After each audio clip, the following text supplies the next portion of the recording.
And to think I saw it on Mulberry Street.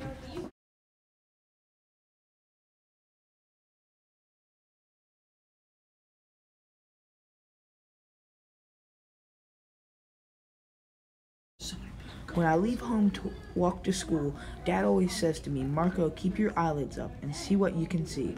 But when I tell him where I've been and what I think I've seen, he looks at me and sternly says, "Your eyesight's much too keen. Stop telling me such outlandish tales. Stop turning minnows into whales." Now what can I say when I get home today? All the long way to school and all the way back, I've looked and I've kept careful track. But all I've noticed, except my own feet, was a horse and a wagon on Mulberry Street.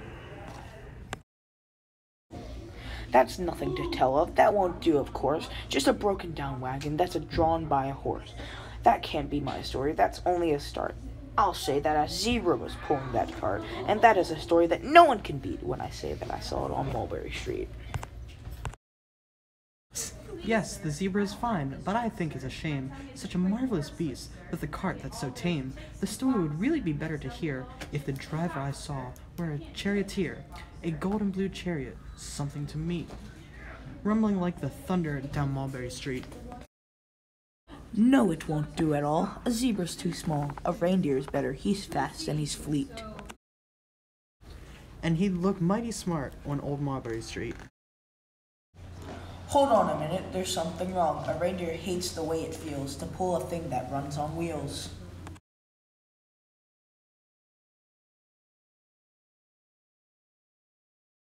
He'd be much happier instead if he could pull a fancy sled.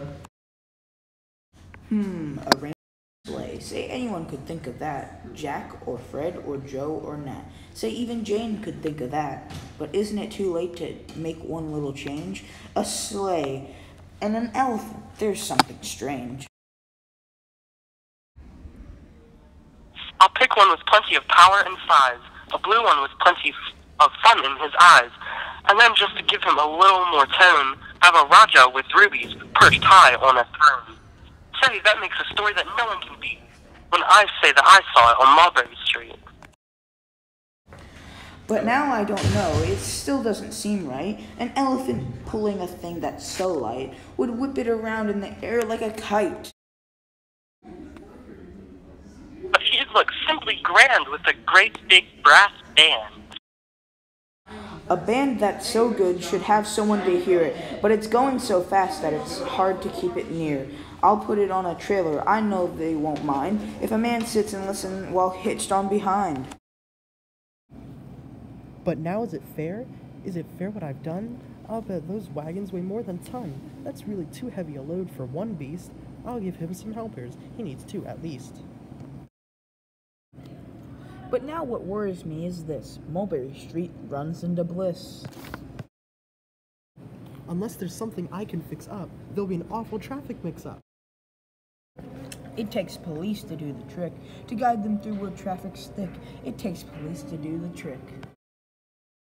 They'll never crash now. They'll race at top speed, with Sergeant Mulvaney himself in the lead. The mayor is there, and he thinks it is grand, and he raises his hat as they dash by the stand.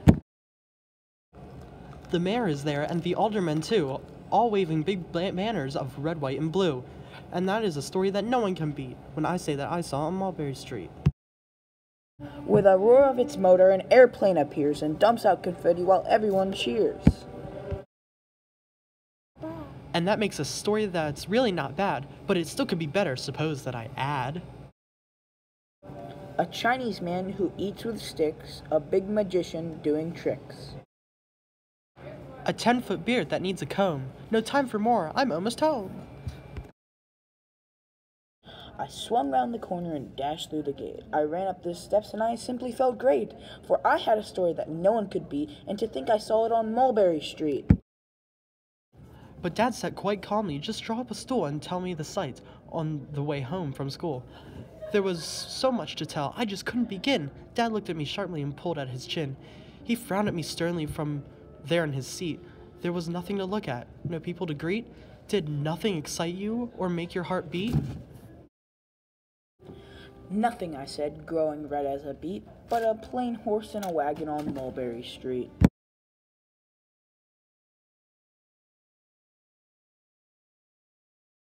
How a plain horse and wagon on Mulberry Street grows into a story that no one can beat.